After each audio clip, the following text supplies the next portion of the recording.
Hey teacher friends, it's Kate and welcome back to my channel, Golden State Educate. So this is definitely not the video that I was planning on filming for you all today, but I just got a call and oh my goodness, okay. Oh my gosh, the second I got the call, I knew that I had to film this video. Obviously it's been a little bit since I initially found out because I needed to get myself together. I wanted to call my mom, I wanted to call my dad, I wanted to call my boyfriend. But now that it's official, I got some very exciting news and I just had to share it with you all. So yesterday I got a call and I found out that I have officially been offered a teaching position for the 2020-2021 school year. So I will officially be a first-year teacher this August. And oh my gosh, I can't even believe it. I'm so excited. And now it's been 2 days later and I just got a call from my principal. So in the offer letter that they gave me, it said, "Congratulations on a successful interview. Our district would like to offer you a position as an elementary school teacher for the 2020-2021 school year." And I was so excited. This is a great district. I felt really good after my interview. It was with a whole panel of administrators from the district, and as nerve-wracking as it was after the interview, I just felt like it went really well. There was a few principals that I feel like I really connected with, and I honestly answered all the questions to the best of my ability. So I was so excited when I got that email. But obviously in that letter, it did not state what school I would be teaching at or what grade level I was teaching at. The last couple of days, I've just been awaiting a phone call from my principal, and today is the day, you guys. Oh my goodness, today is the day. So I just got a call from my principal and she told me, drumroll please, that I will be teaching first grade next year. So I am officially going to be a first grade teacher, and I'm so happy that I decided to start this channel to document all of this and have this to share with all of you. So if you are not already subscribed yet, please click the subscribe button down below and leave me a comment if you are a first year teacher or if you're a first grade teacher, and I would love to connect with you. I'm sure I'm going to have so many questions. So yeah, I'm just really excited to announce that I am officially employed and I am going to be a first grade teacher. So in addition to this announcement, I just wanted to give you a few tips that I feel like I used prior to my interview and during my interview that really helped me land my teaching position. So here are 5 interview tips for first year teachers who are interviewing right now, or if you're already a teacher, maybe you can use these tips to help get your next job, or if you're applying to a new district, fingers crossed and good luck to you all. Alright, so some of these tips might be familiar to you, some of these tips you might already know, but these are all tips that I think really helped me going into this interview and I think really helped me get this position. So the first tip is to just be passionate and be yourself. Principals and administrators know that you're brand new, they know that this is your first year, and they're not expecting you to roll out the most eloquent answer or give a ton of examples from times that you've done something in the past. As long as you're passionate and being genuine, they're really going to connect with who you are. So that brings me to another point. Make sure that you're being genuine.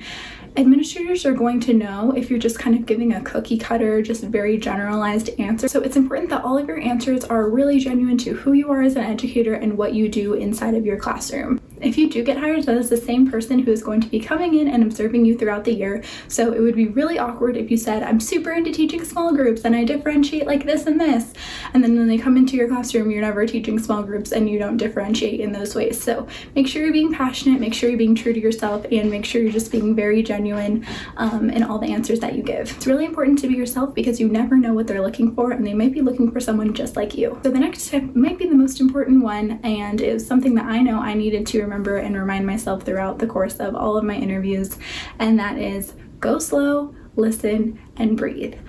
Go slow, listen, and breathe. Because of coronavirus, I actually had to do my interview over a Zoom call, and it was really nice because I taped a little sticky note to my webcam and I said, go slow, listen, and breathe.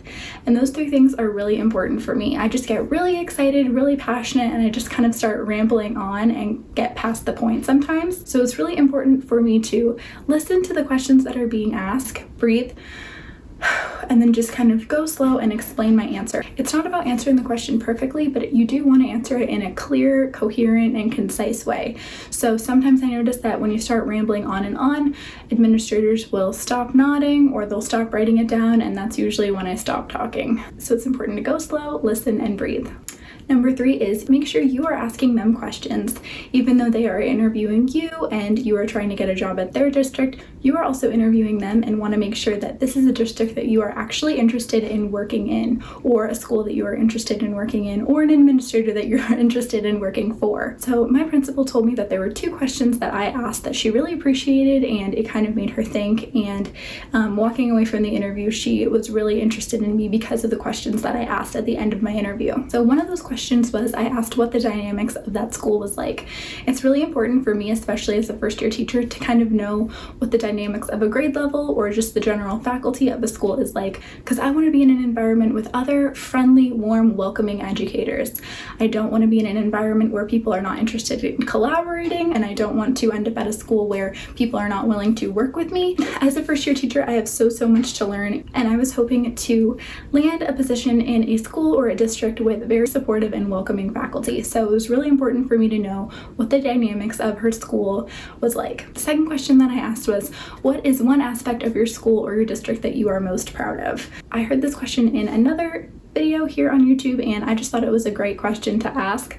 Administrators always want to show their pride and tell you a little bit more about their schools. So asking a question such as, what are you most proud of about your school or district, gives them an opportunity to kind of show off their school a little bit and tell you a little bit more about their district. The principal that I will now be working for told me that she was just really proud of the community feeling at her school. She said the faculty and the staff at the school really felt like a family, and they tried really hard to connect with students and parents the best that they could. So I knew that having a warm, welcoming environment and a school that is considered a community-oriented place were definitely things that I was looking for in my future school. The fourth tip is to use examples. It's important to use as many examples that you can give that maybe you did during your internship or your student teaching or during a substitute position to kind of back up and support the answers that you're giving to those questions. So when they ask you questions such as, how would you communicate with parents? You could say, oh, at the beginning of the year during student teaching, I wrote a note home to all of the parents kind of introducing who I was, and I had a big role in Class Dojo or Blooms or Seesaw, however you communicate with parents, and I was allowed to leave them messages and kind of keep them up to date with their kids. But I also said that I was able to participate in parent-teacher conferences and IEP meetings, so it was really important for me as a student teacher to interact with and communicate with parents as much as I could, because I know that that is an important part of being a teacher, and it is something that student teachers don't always get to experience.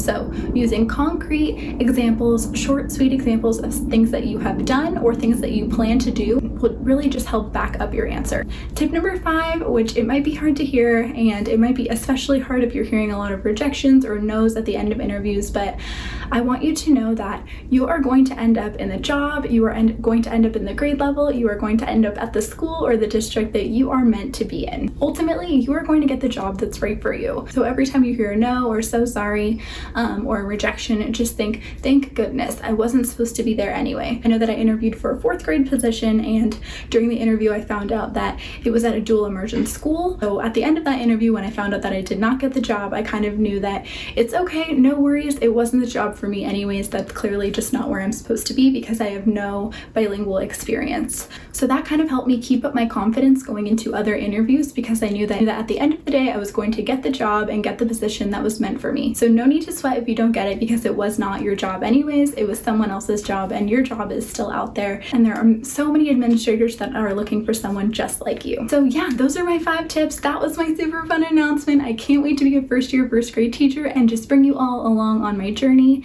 If you have not taken the chance to subscribe already, please hit that red button down below. Thumbs up this video if you liked it, and please leave me a comment down below. I would love to interact with you there. You can follow me on Instagram, which is Golden State Educate. I'm posting on there a lot more frequently, and I hope to post on here at least 1 or 2 times a week. So thank you so much for watching, and I'll see you in the next one. Bye everyone!